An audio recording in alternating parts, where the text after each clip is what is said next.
The following program is brought to you in living color on NBC.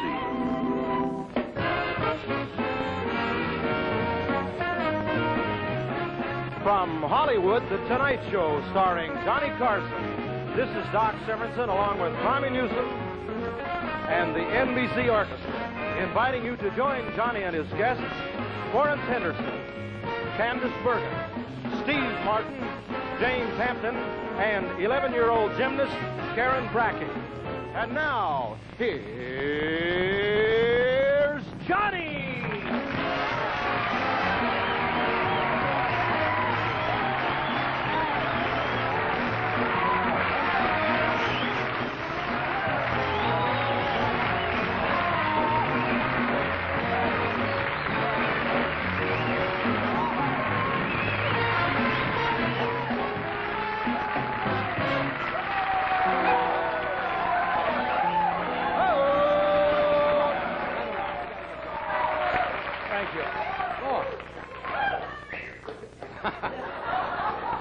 Something happened the last couple of nights. We've had strange groups here. But that's very nice, and that wonderful welcome brings tears to my eyes. And the monologue is going to bring tears to your eyes. This is our second night, and who's using the studio next door? Bob Hope. Bob Hope is doing a special, so we're over across the way. Is this where they do Sanford and Son? That's right. There's an old car sitting back there. I thought Earl Shy was doing a paint job. So Ed is off. He's returning his empties. Once a year, Ed takes all his empties. And it takes him a couple of weeks to do that. And so Doc is filling in. Doc is announcing tonight. And filling in for Doc, of course, is Mr. Electricity, Mr. Tommy Newsom.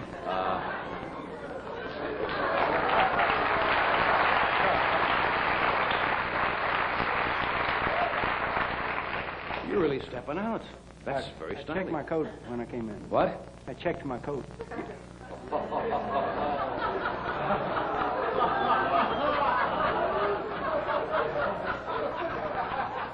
Should have checked that joke, too. Tommy's one of the great musicians and arrangers of our times, without a doubt, but he has the personality of a sand dab. I mean, he's nothing personal, Tom. Tommy is just not too sophisticated. He went to a massage parlor the other night and asked for a child's portion. I mean, that's kind of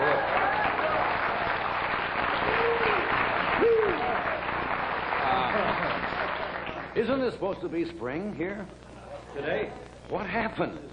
Looks like the monsoon season is starting. No, I love spring out here in California, especially in Hollywood. You can tell spring every time because they've taken up the brown plastic plants and they're putting in the green plastic plants. They don't believe us around the rest of the country. They did that out here on one of the major boulevards because the real plants didn't stand a chance. And I think it was on Firestone Boulevard in Downey someplace. The city council voted and they put up these plastic trees and they died. It's weird. No, it's spring in Hollywood. It's so quiet out here. You can, if you listen very closely, you can hear the hair transplants growing. That's how quiet it is out here. Spring in Burbank is a little different. Great deal of excitement here in Burbank in the spring. That's when the warranty is up on the pacemaker.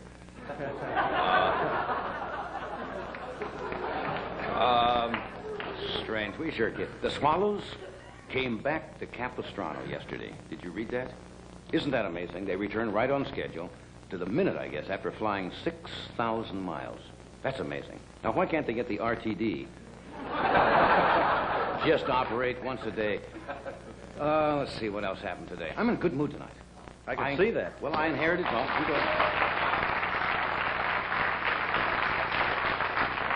I have ambivalent feelings, actually, because it's a tragedy, but I came into... well, what happened was my great-uncle died, and I came into a small fortune. He left me 3 veal chops.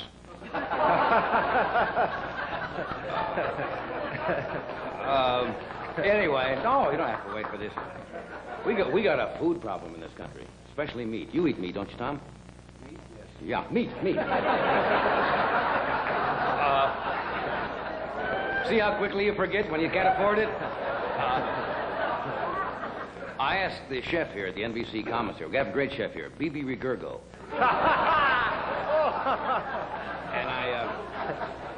And I asked Beebe, I said, how is the meat boycott? Is the meat boycott affecting the commissary? And he says, not at all. He says, we never use the stuff anyway. Can you remember the good old days when people didn't eat meat on Fridays because of religious reasons? There's somebody who remembers. You know what's really upsetting? 20 years from now, these will be the good old days. That's what they're going to be, all right. Hey, I mentioned the RTD, which is supposed to be the bus service out here in Los Angeles, which is not the best. In fact, the bus services did not operate at all today in Los Angeles because one of the drivers got sick, and the other guy didn't want to work alone.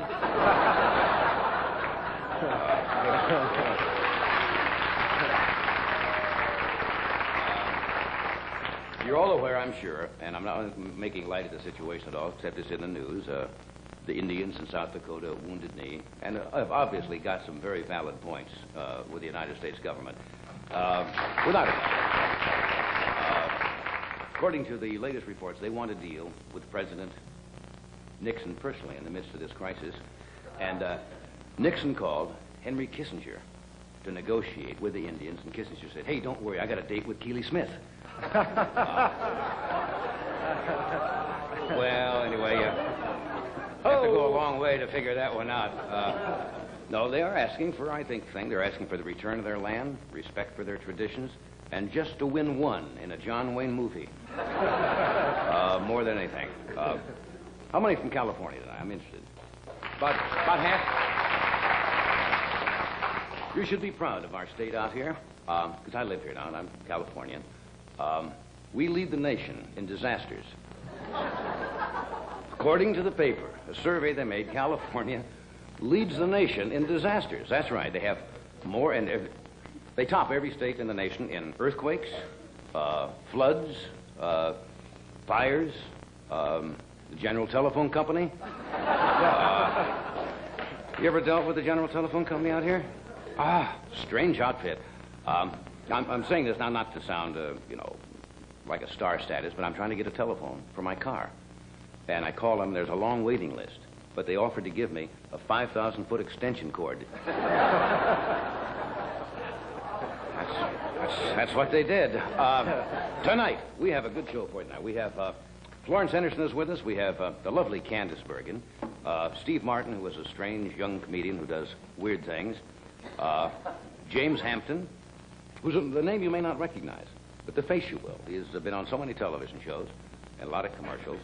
And a young lady who's 11 years old, who, according to the Los Angeles Times, is probably the best young gymnast. They said the best tumbler in the United States. She hopes, I guess, to represent the United States in the 1976 Olympics. She is here tonight. What else do we have, Doc? Well, I believe that'd be about enough. Well, I think the boys in the band are ready with a number, too. You guys got a number? Tom? What number would you like to hear?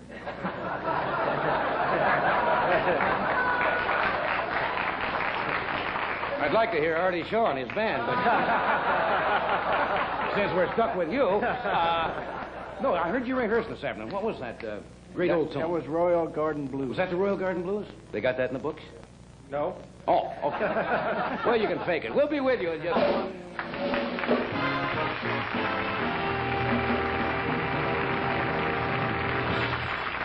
Thank you. Okay. You good audience tonight. It's going to be fun. The Sears Lady Kenmore Compactor crushes 15 bags of family trash. And I'd like to crush...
You know, it's Harv. Anything special happening tonight? No, I'm just noticing that coat, though. You're robin red-breasting it up there.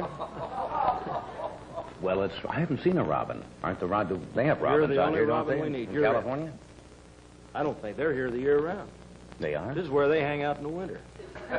I haven't seen one yet. No robins out here? No, what do you mean there are no robins out here? I'll buy that if you tell me. No, you're putting me on. I'm not an ornithologist. What do I know? Are there robins in California? Do you believe in fairies? What am I doing? Don't ask a question like that if you don't want an answer. Okay, it's hard to believe that the Olympics, the athletes already are preparing for the 1976 Olympics. The 72 just finished. And although the spectators every 4 years, that's about the only involvement they have, the athletes are in training for many, many years. And one of the best prospects that this country has in the field of gymnastics, it's a sport that's pretty much been dominated, I guess, by the Russian girls and the Japanese girls, is gymnastics, which is a very lovely, very physical sport. And there's a girl we have here tonight called Karen Brackey, and there's an article in the recent issue of the Los Angeles Times that says it's titled Karen, Best Woman Tumbler in the United States, and the remarkable thing is she is 11 years old. We thought you might like to meet this rather remarkable young girl, and she'll show you what she does. Would you welcome, please, Karen Brackey.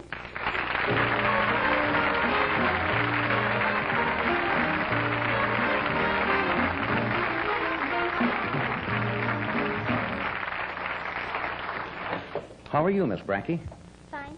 We haven't met before. I saw your picture in the paper here. I think you're prettier than your picture. Thank you. Now, do people tell you that?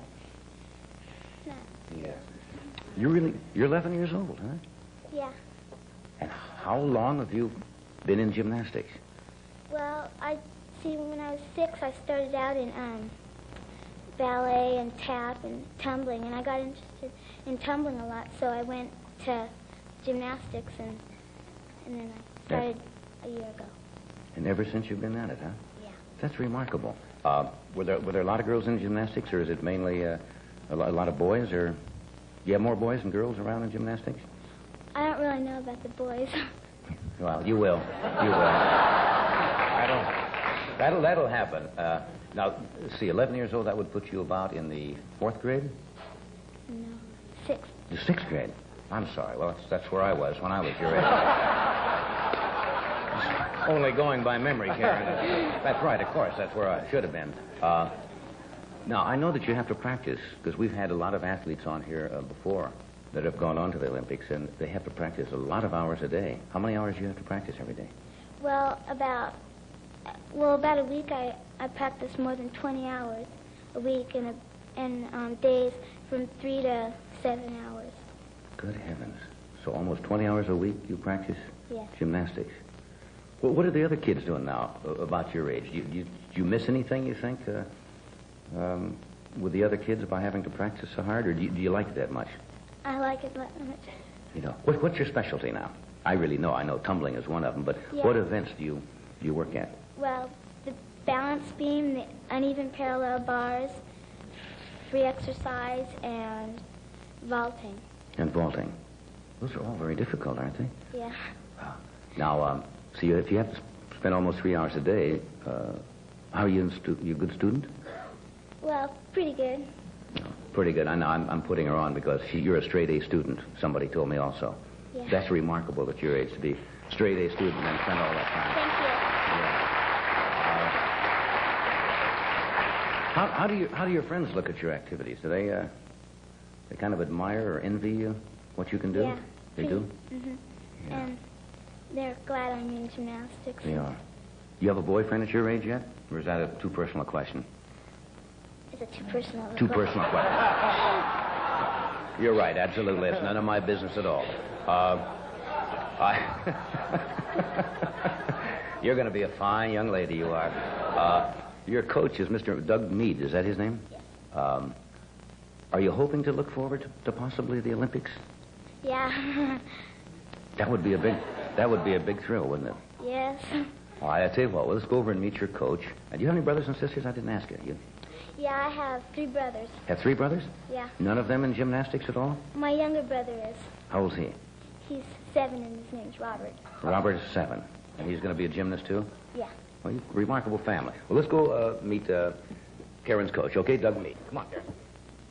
Doug, here you are. How are you? You look like a little girl. As I said before, Doug, I suppose most people who only see the Olympics every 4 years, that's the only participation they have, and yet athletes spend all this time getting ready.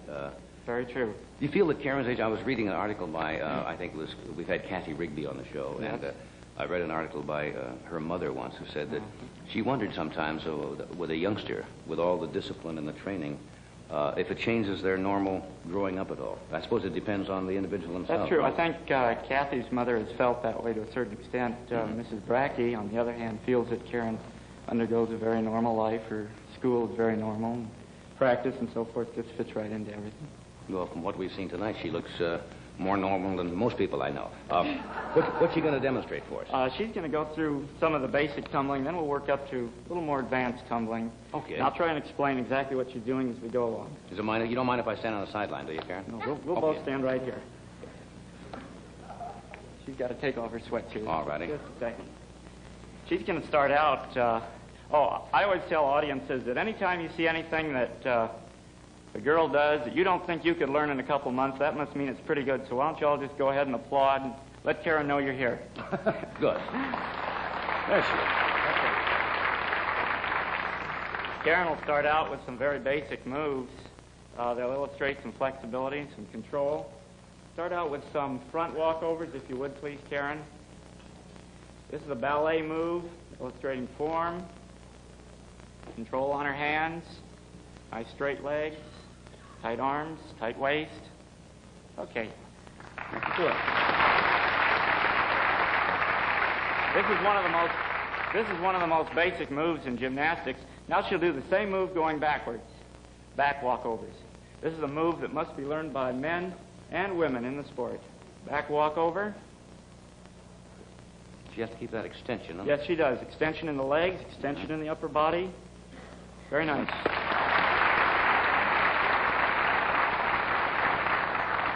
Now we'll move on and start picking up the tempo just a little bit. I'm going to ask Karen to do 3 running cartwheels, if she would. This is something you all probably did when you were young, back on the block. I used to do that, yeah.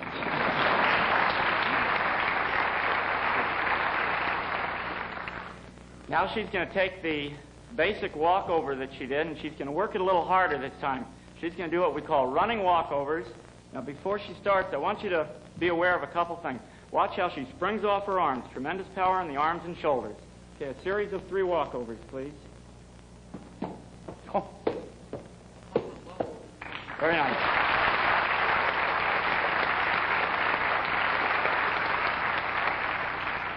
Okay, this time we're going to go up in the air just a little bit. We're going to take the cartwheel, which is a sidewards moving trick. We're going to push from the cartwheel up into a side somersault. Now let me explain the nomenclature here. Somersaults are that which is done in the air without any part of the body on the ground, whereas what you might think of as a somersault actually on the ground is a forward roll. I see. So she's just without touching the body at all. This will be a cartwheel, then she'll push it up into a side somersault. There you have it.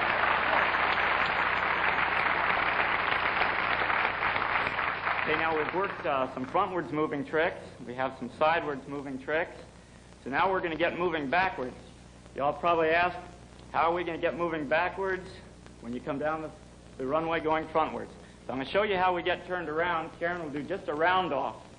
It's called a round off. It looks like she's going into a cartwheel. Landing 2 feet at a time. Okay, that's how she'll turn around now for a series of back handsprings. We'll do a round off, do a series of back handsprings. She'll pick up the tempo here just a bit.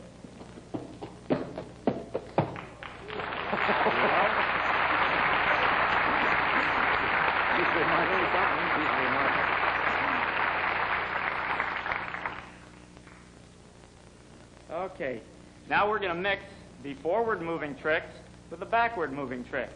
I'll have Karen do the basic walkover again, running. Push it up real high with the arms. into a round off, back handspring, and we'll do a tucked back somersault at the end. Front handspring, round off, back handspring, tucked somersault.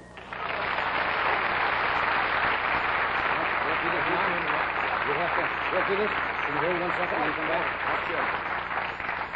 We have to do this first? What's this? From Ornell.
From the Meadowbrook Lounge, that was Charlie Barnett and Skyliner. Moving along.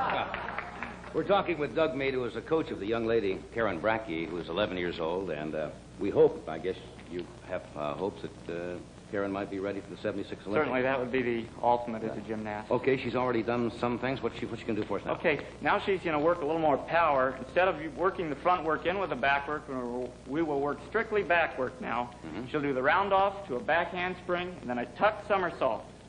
It'll be a little more powerful than before. Okay? Yeah, that's right. Karen's built very well for this. She's got tremendous leg power. She gets tremendous height and then push-off when she goes into that. Very strong ankles, very strong legs. Okay. Okay, now we're going to change the position. When I say tuck, that was where Karen grabs her knees in this manner.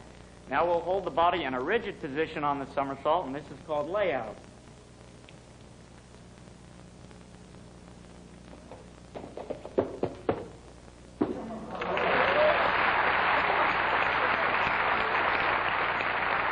Beautiful. This next pass down the mat, it's just a little novelty pass. I came in the gym one evening and I saw about half a dozen girls doing this down the mat, and I was quite taken with it. As Karen comes down the mat, I want you to just watch her hands as they hit the mat. First she'll go right hand, or vice versa. Probably left hand, then right hand, then both hands, then the somersault. Okay, so watch her hands very carefully. The round off. You see that? One hand, then the other.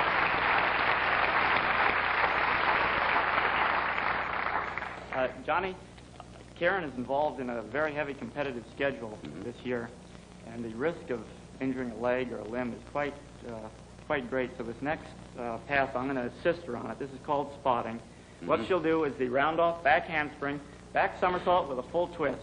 And I'll just be there more or less to be sure that she doesn't get hurt. All right. I'll assist from this side. Okay. There's a full twist on the back somersault. Oh. You didn't need it. Thank you very much. Karen? Oh, thank you, darling.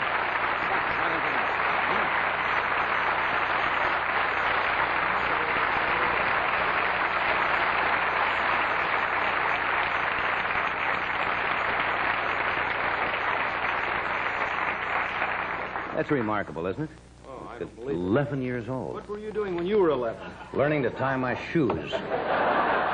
While I was in the air, of course. I did that and disrobed, and when I came down the mat, I came down the mat.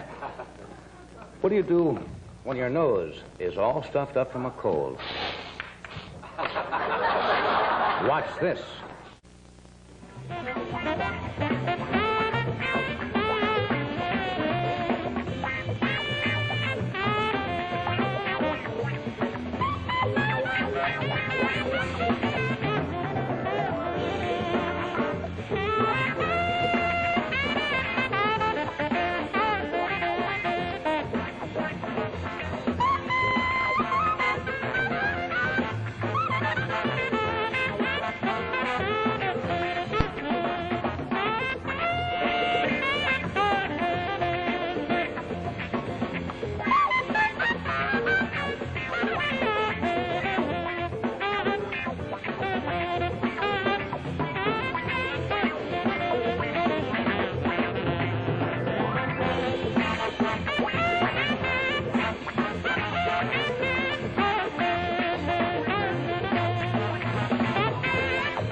If you just happen to tune in at home, my guests tonight are actor James Hampton. We have the lovely Candy Bergen. I don't know whether she likes to be called Candy or Candace, but we'll find out.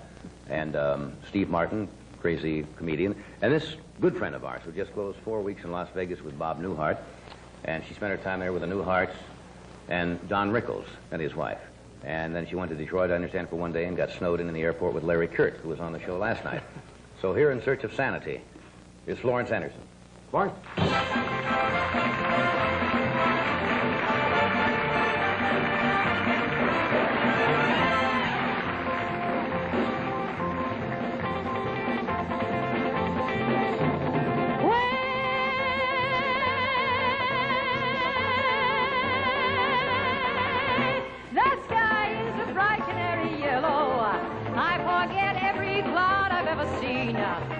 So they call me a cockeyed optimist, immature and incurably green. I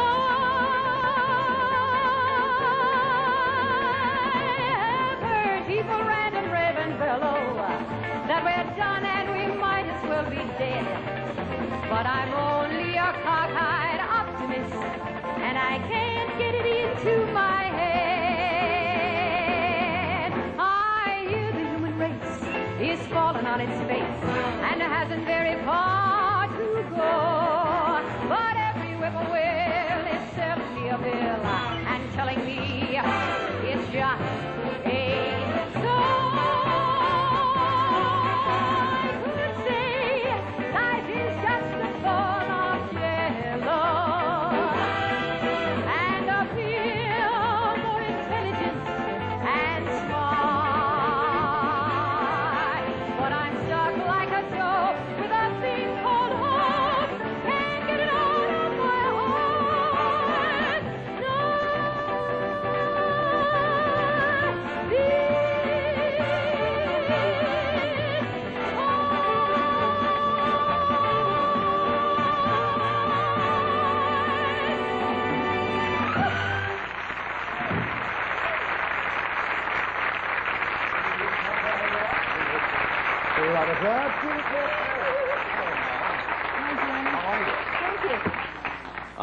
I asked Doc while you were singing Cockeyed Optimist, and I'll plead ignorance. I cannot remember. It almost sounds like something from South Pacific.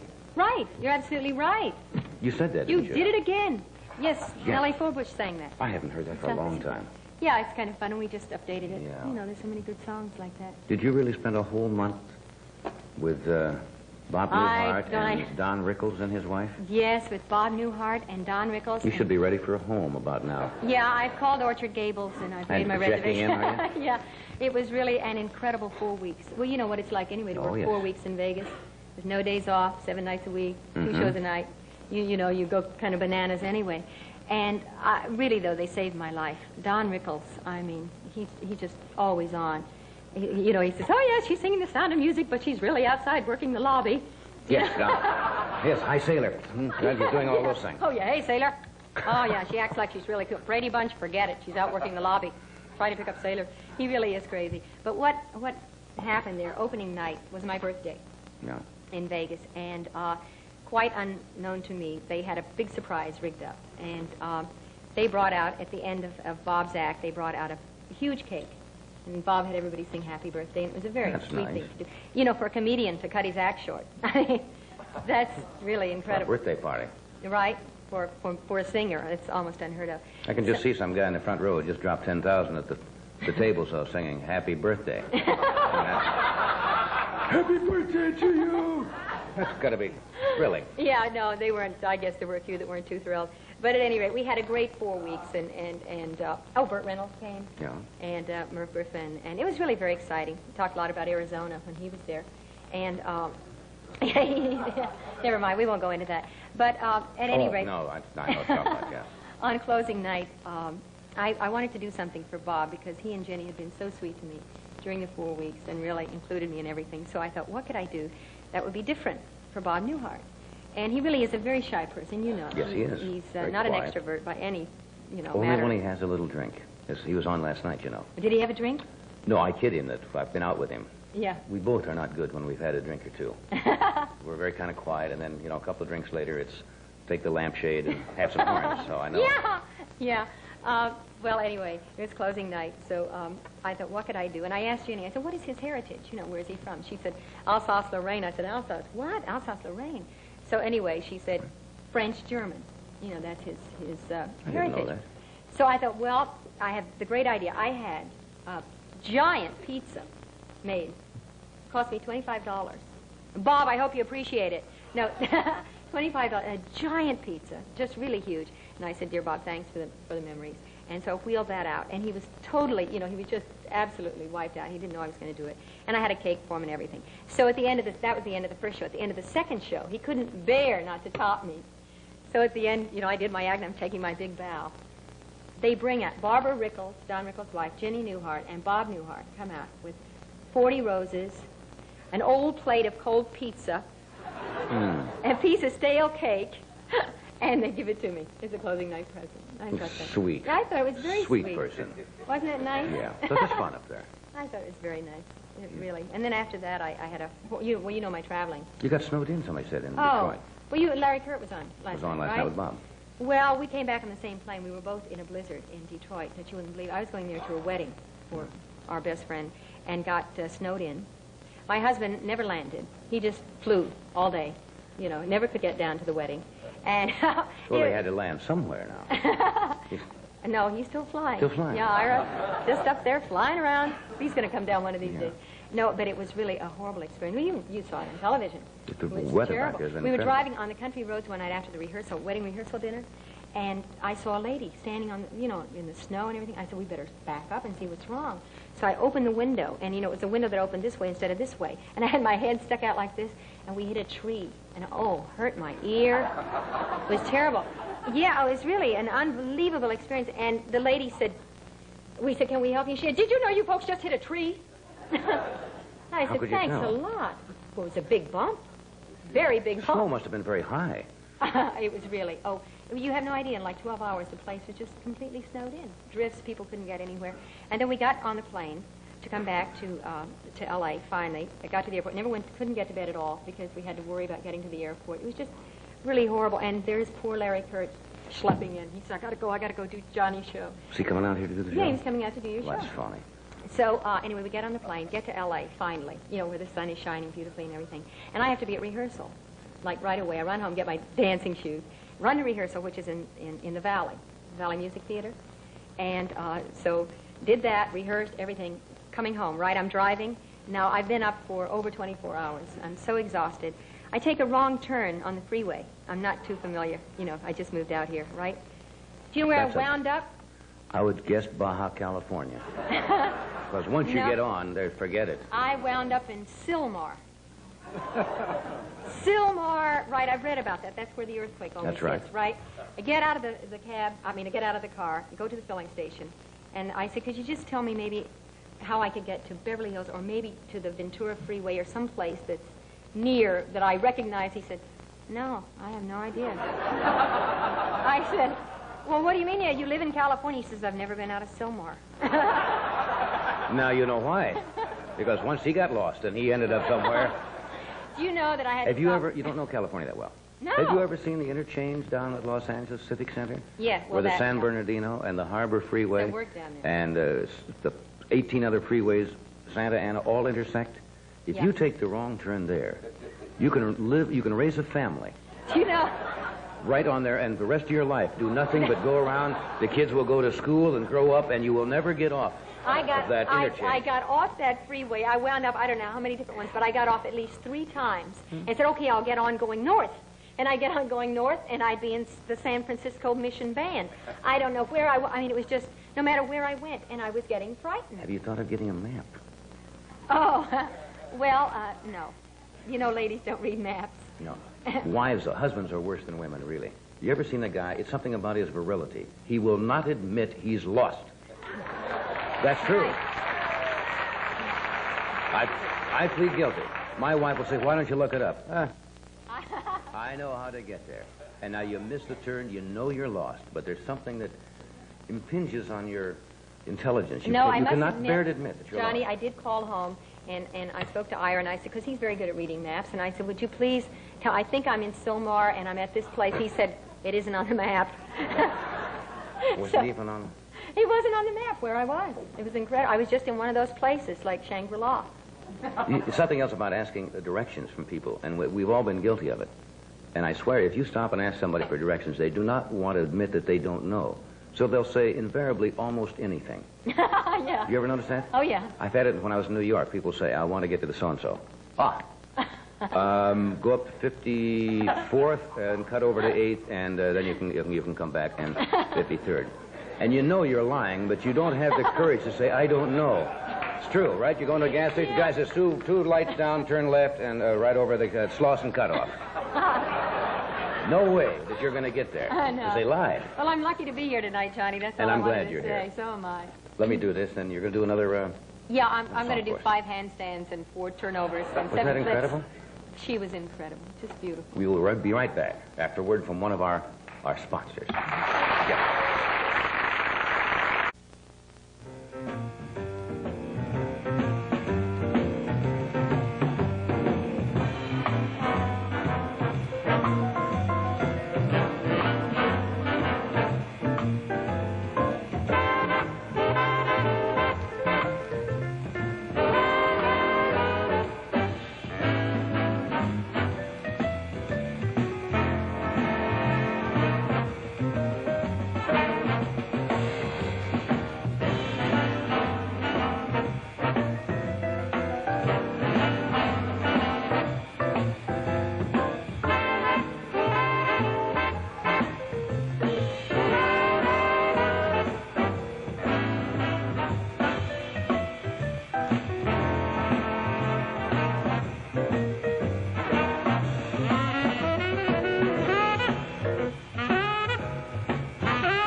We mentioned it last night, but since you're here, you're traveling with Bob on a series of concert dates. March 22nd at the Houston Music Theater, the Circle Star Theater in San Carlos, which I understand is great.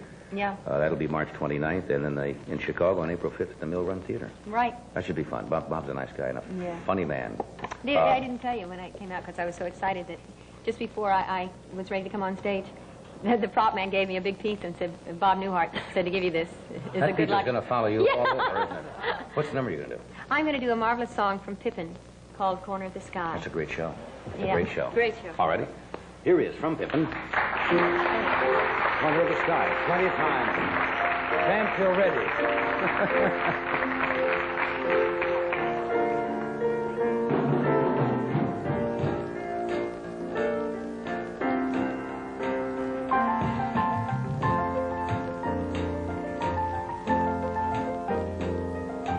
Everything has its season, everything has its time. Show me a reason and I'll soon show you a rhyme. Cats fit on the windowsill, children fit in the snow. Why do I feel I don't fit in anywhere I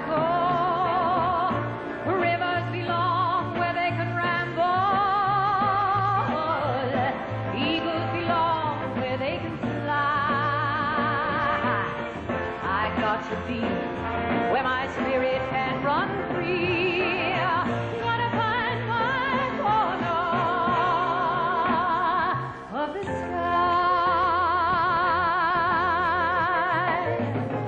Everyone has their daydream, everyone has their goal. People like the way dreams have us stick into the soul. Thunder clouds have their lightning, and nightingales have their song. Can't you see I want my life to be something more than long? The rivers belong where they can ramble. Eagles belong where they can fly. I've got to be where my spirit can run free. Gotta find my corner. Gotta find my corner.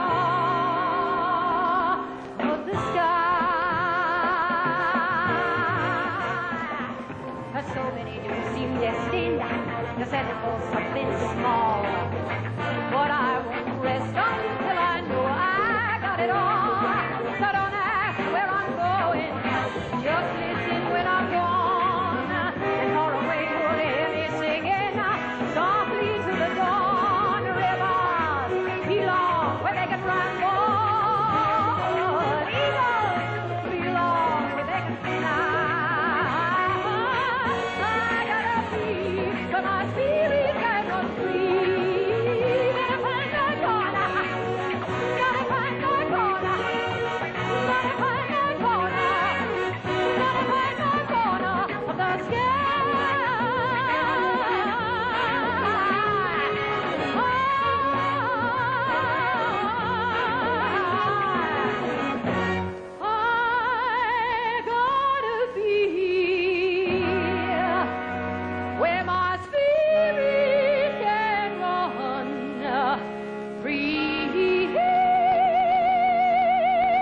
Pretty song.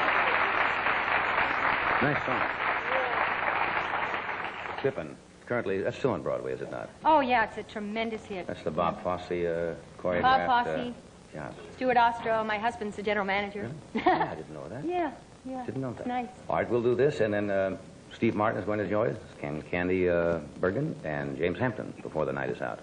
Or before the hour is out, whichever comes first.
Steve Martin is with us tonight. He's a very likable young man who lives in his own little world.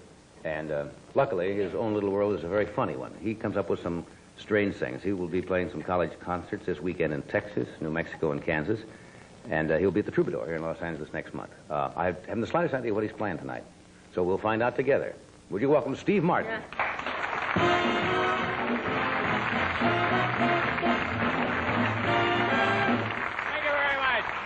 Oh, that's too much. Oh, hi, folks. It's Joe College. Just a nice guy. We have I tell you, the Carson show tonight is, the Johnny Carson show tonight is so fantastic. Florence Henderson, Candice Bergen, I mean, you can't beat that. And James Hampton, Steve Martin, I'll be out here in a moment. We have, Monty Montana, and Lash LaRue will be out here. And we've got, Queen of England, and she's got a lot of new jokes in her act. And, it's really funny. And Broderick Crawford dancers. A whole exciting show, but I want to get on with it. You often hear that great actors, like Orson Welles and John Gielgud and all those guys can actually, they're such great actors, they can make people cry simply by reading the phone book. Just through the power of their voice. They're so emotional, they make people just cry without any script or anything. Well, I got to thinking that if I'm any kind of a comedian at all, I should be able to read the phone book and make people laugh without any gags or gimmicks or any of that phony comedian stuff. So that's what I'd like to do right now. Just the LA phone book, and I want to read it and see if I can make you laugh. So here we go. Albert Albon, 663 Fredericks Drive.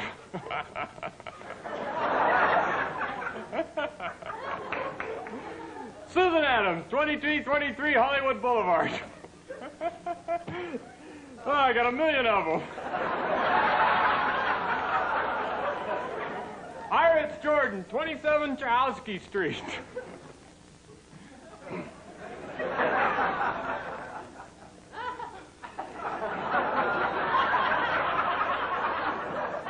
Marianne Pinball, 772 Richmond Street.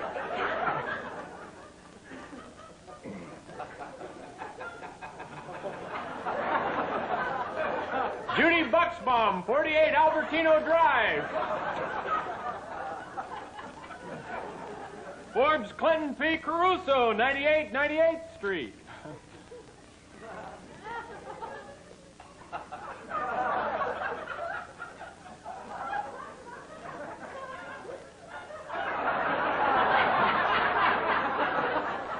Miles Goomba, 76th Avenue of the Figs.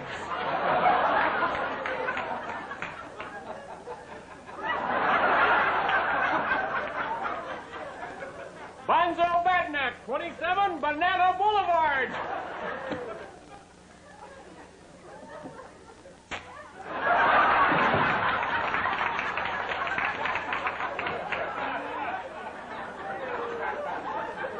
Harriet Lariat, 43 million Azusa Avenue.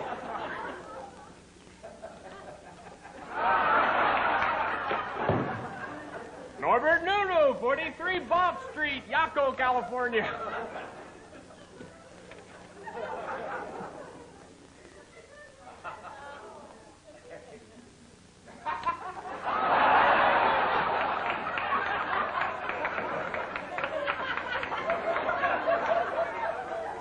King Rumba, 131, Shovel Off to Buffalo. Hello, yes, it's bombing out here, yes. Okay. Sal Hepatica, 32, Indian Rubberman Drive. Well, don't look at me, I didn't write this stuff.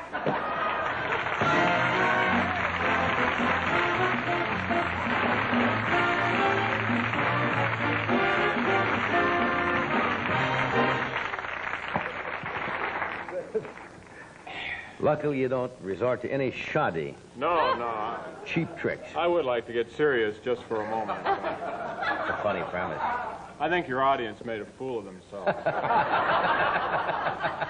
You have some egg dripping down Oh, I there. do? Yes. Egg on my face? We'll pause for a moment. And now, here we are. There's something to say about clothes.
In Hollywood, some of our guests stay at the new Sheraton Universal Hotel, one of the 270 exciting Sheratons throughout the world.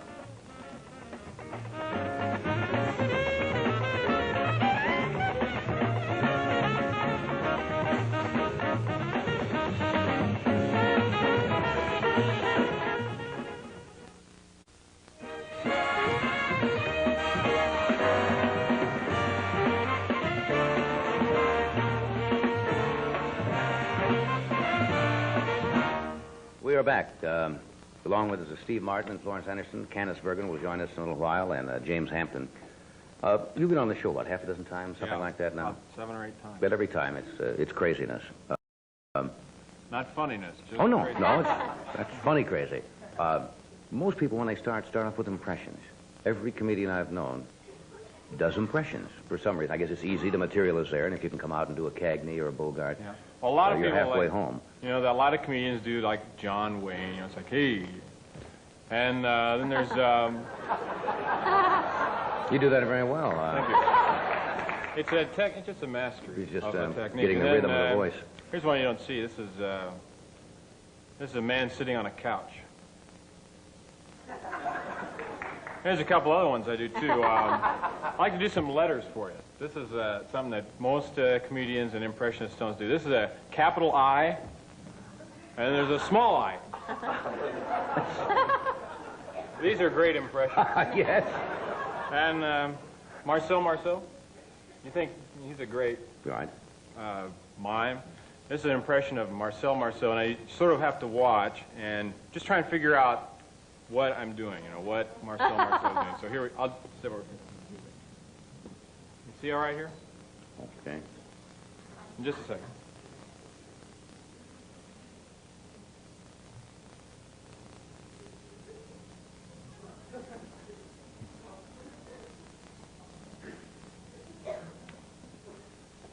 He's not very good. I couldn't.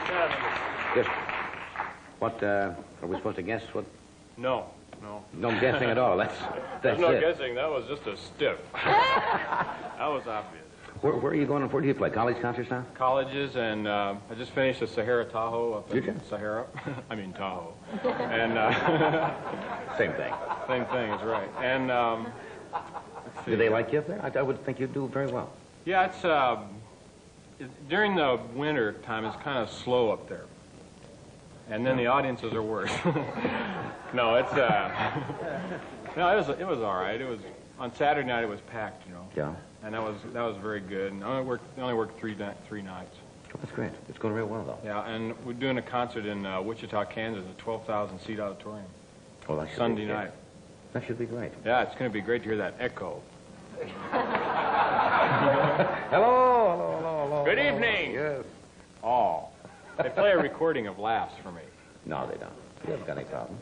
Well, I don't. A little weird, but no problem. I'm going to bring out this lovely young lady. She's an actress, but lately she hasn't made films. She's been very busy as a writer. She's an excellent photographer. And if you saw this month's Esquire magazine, she has a rather poignant article about the late Oscar Levant. Would you welcome, please, Miss Candice Bergen.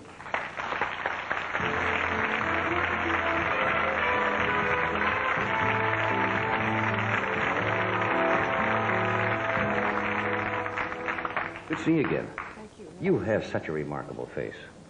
You get tired of compliments all the time. I guess women shouldn't. But you No, do. You've got a it's nice. classic-looking face, and everybody says it all the time, and I'm always stunned when you walk out. Well, that's what I say every night when I'm watching television, The Tonight Show. Oh, come now. It's true. You don't have to say that. It's You true. don't have to say that. I mean, I have a pretty face, but it's not one of the big all-time faces. It gets better every year. Thank you. It's true. Last time we saw each other, you haven't been on this show for a long time. I know it's Not been at since least I was 5 a or 6 girl. years. 6 or 7 years? 8. Has it been that long? I'm afraid it has. That is incredible. You know, your dad was here one night, and I remember Edgar was showing some pictures, some home movies of you when you were must have been a year or 2 old. You remember that? When I was a year or 2 old? No, well, do you remember that when he was here showing the pictures? I do, I think. And the last time I saw you, you were taking some pictures. I think you were on assignment from one of the magazines From at the Life magazine. from Life Chaplin. magazine at the Charles Chaplin party. You were in the story. Really? I didn't see the story. I really didn't see it. Well, you were in it. That was a remarkable party. Have you ever seen so many people in the entertainment business who are supposed to be so blasé and so sophisticated, and a man like Charles Chaplin showed up, and the whole room became like children. Very sophisticated, so-called, quote, people would see Charles Chaplin become almost like little kids. He is the most innocent of all. I mean, really so thrilled to meet celebrities. It was so funny. It was the first thing he said when he walked in. And now, as somebody who does comedy, you know, Chaplin is like an idol, like all those people, W.C. Fields and Laurel and Hardy. And he walked into the room, and the first thing he said was, before I could say anything, very quietly, he said, "So many celebrities here." And it put you so much on the defensive, all of a sudden you felt like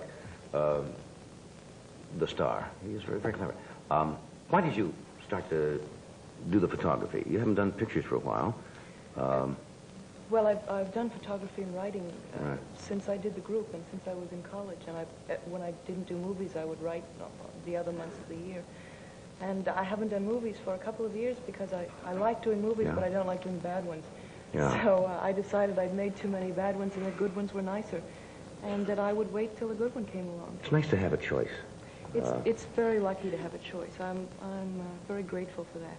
Because you don't sit around waiting for parts And have to take something that you really don't want to do. yeah, it's really not worth it to see yourself in something that's mortifying, and so I would just rather do something I really care about. I saw the Levant article. I know you've talked about it on another show, but it was a very touching article, and I read it on the plane coming back from vacation, and this picture intrigued me. I did not know the gentleman well. I had met him a couple of times.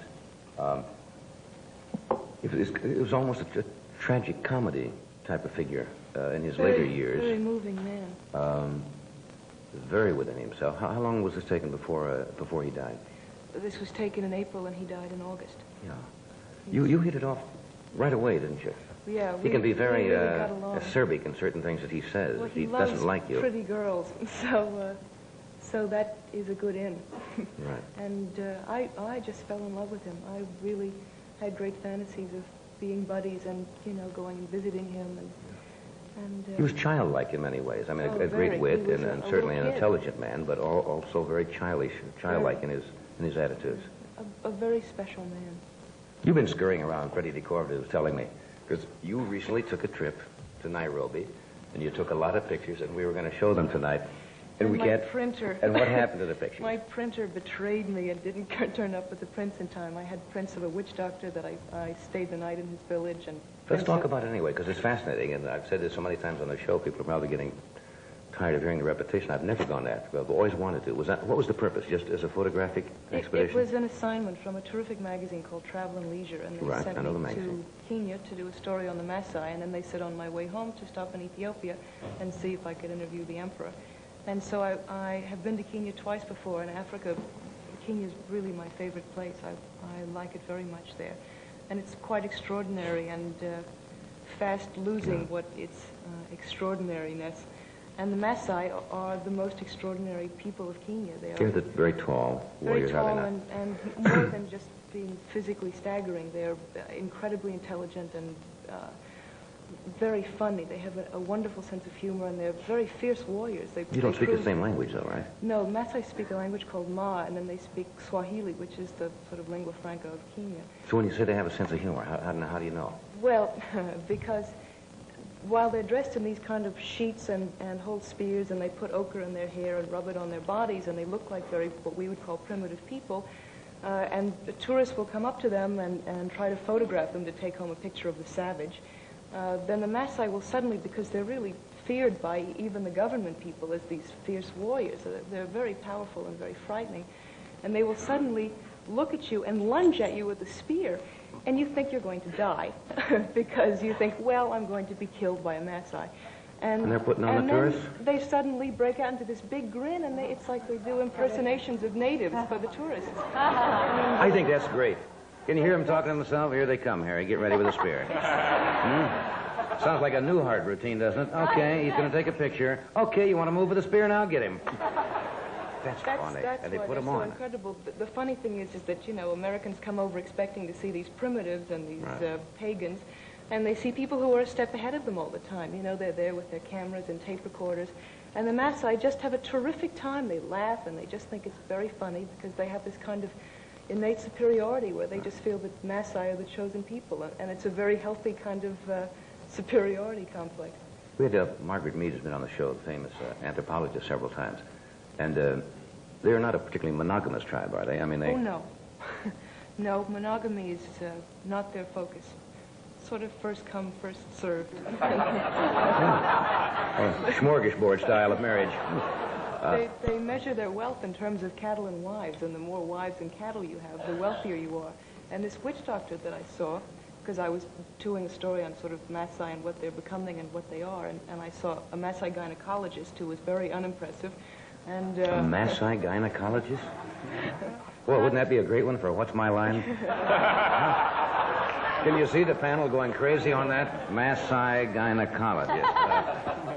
And then I saw a Maasai witch doctor that I managed to get a hold of, and I went out to his village, which was in the middle of nowhere, out a few hours outside of Nairobi, and he was this incredibly famous, wealthy witch doctor. He had 8 wives and a beautiful herd of cattle, and he was like this Billy Graham of witch doctors.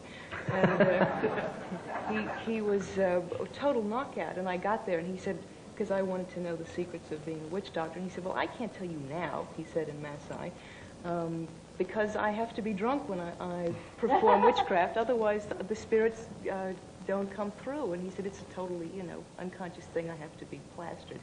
So he said, why don't you stay over? And tonight when I get drunk, I'll let you know. So I said, oh, fine, never having slept in a hut before. Oh, the witch doctor wanted you to stay in the hut. Well, not his hut. Oh, not his hut. I had a guest hut. Guest hut. And so I said sure, because I thought it would be terrific to stay in a Maasai Aboma, is what their villages are called. So I stayed over, and the witch doctor, I must say I've never felt more at home. Because people said, my God, weren't you terrified? And I've never felt more taken care of and more welcome. Did he do any things, or witch doctoring? Or? He, first of all, he gave me dinner, and their food consists mostly of goat's milk and cow blood, and they were low on cow's blood that night. So he said, have some goat's milk, and I noticed they were washing things out with this dirty water, which later I found out was cow urine, because they don't have much water there, so they wash all of their gourds and their glasses out with cow's urine, and it tasted really awful. Yes, yes, well, I didn't think you were going to order another, you know. But you want to. It's an insult to there, I suppose, if you I don't. thought maybe he would turn me into a toad or something if I didn't. So I drank it, and I had a sore throat when I got there, and when I left the next day, it was gone. So all of you folks, go make up your own joke from then on there, and I'll just... That's incredible. It was terrific, and then he said, well, then we'd shoot some twigs, which they have, which is kind of like the effect of a diet pill, which to me was just like chewing branches for an hour and a half. And then he went off and said... They get something out of the twigs that... They chew the twigs, and it takes away your appetite, and it's kind of a stimulant. You don't go to sleep, and you stay up. I was up anyway. And he said, I'm going to go and drink the liquor now. So I was waiting, and he never came out till morning, so I never got any secrets at all. But I had a terrific night. That sounds fascinating. It was wonderful. And then the women and children are singing, and there are cows walking around, and it's in the middle of nowhere. And I was thinking... Somewhere people are watching The Tonight Show, and I couldn't get it into my head that there were those two worlds going on at the same time. That's quite a dichotomy. I got to do that sometime, but I'm going to skip dinner. Till I get a dishwasher.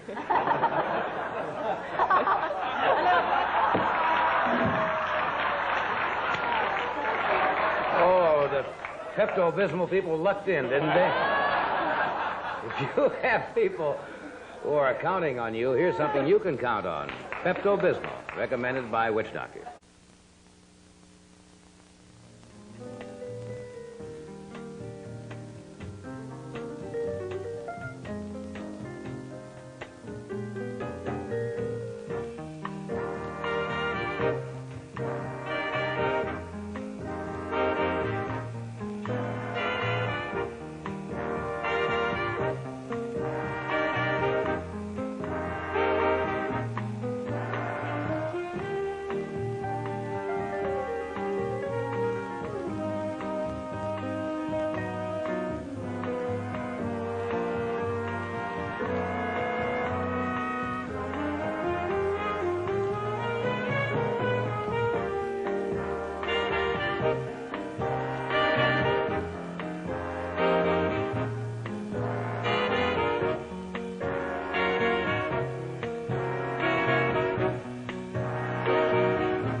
You just joined us, friends. We were in the hut. This is really, this fascinates me.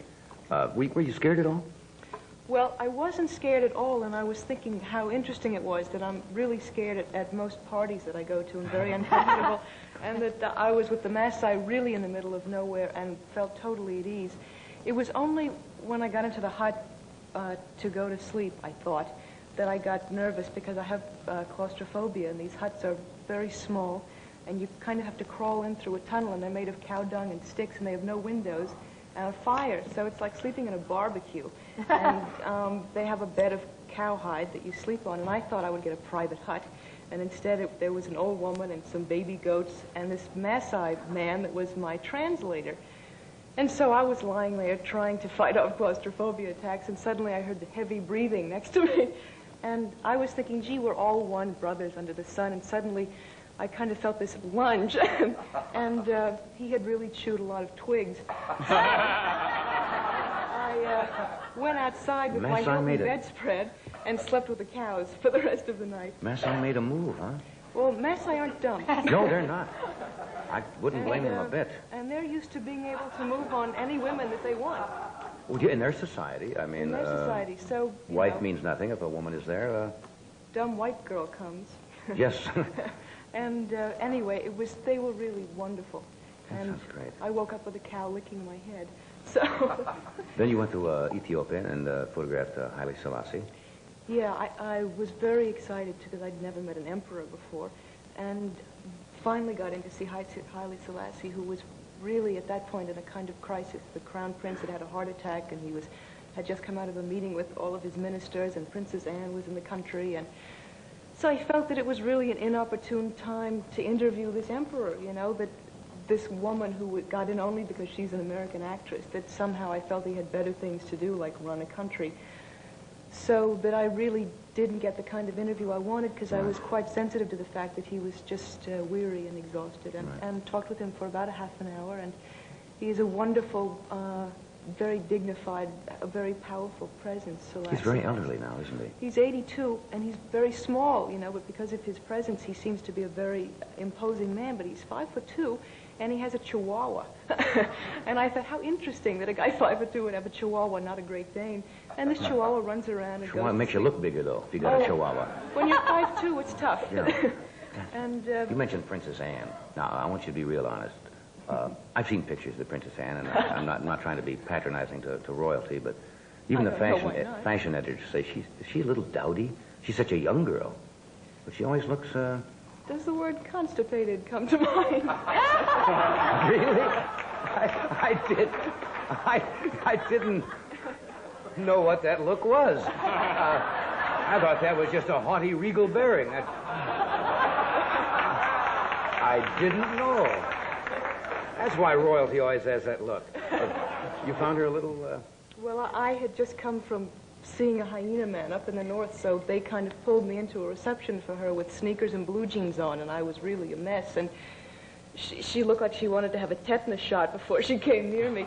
And because I was sort of introduced as the American actress, and she said, oh, yes. Yeah. And she had this retinue that was like a kind of takeoff of a royal retinue, and there was like an aide-de-camp with a lot of gold braid and skin trouble and a lady in waiting. And Princess Anne was wearing a hat that you really thought was a joke that she had worn. It was made of orange felt, and it had things like carrots hanging down the back. And I thought that that they were putting on Ethiopia, but you really know better than to think they have a sense of humor, because it's totally lacking. Snazzy dresser, huh? Oh, real Zippo. I mean, she makes you look pathetic. Where's one of her old outfits? That's funny. We have to interrupt here. All right, we'll do this, and Jimmy Hampton will join us. Stay with us.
Andy was just saying, you know Jim Hampton because you did a picture together. We did Soldier Blue together.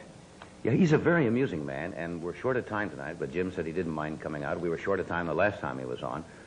He's done a lot of shows, the Doris Day Show, F Troop, Love American Style. People recognize the face, but they can't put it together sometimes. Would you welcome, what's his name? Jim Hampton. No, James Hampton.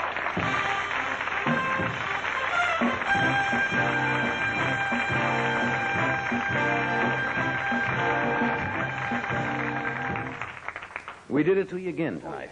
I'm sorry. I just been outside chewing twigs. That sounds like a pretty good deal to me.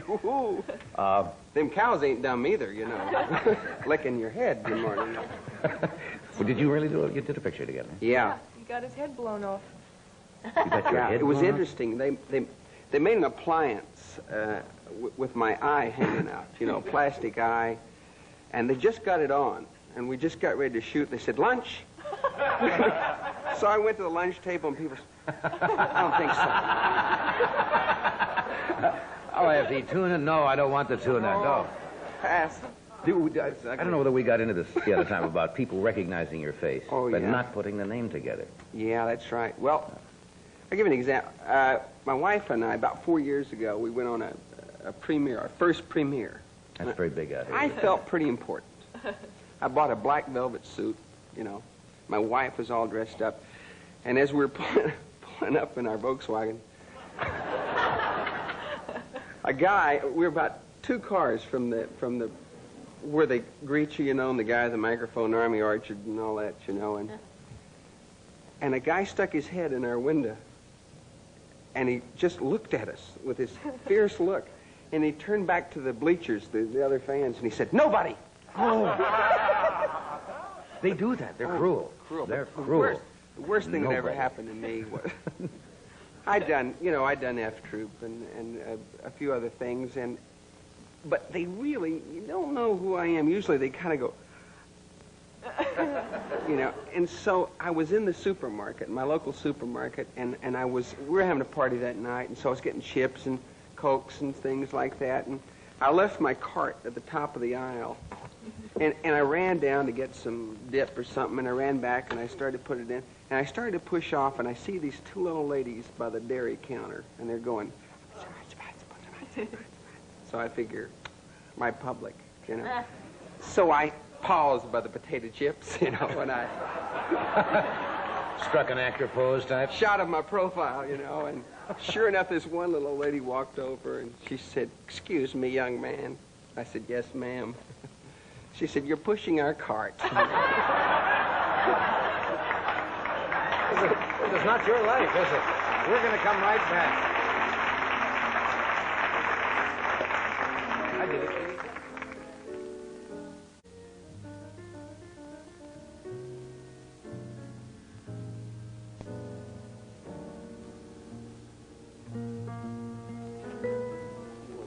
James, you got to come back with us again. I said this last time, but I mean it. Well, I'm back again. And you come on the last 3 minutes, and they'll guess who you are. And build a whole new thing. Hey, thank you. Candace, thank you very much for being with us. Steve, good luck on your tour. Florence, thank you so much. I'll see you in Sylmar, Johnny. Sylmar, yes. This program was pre-recorded.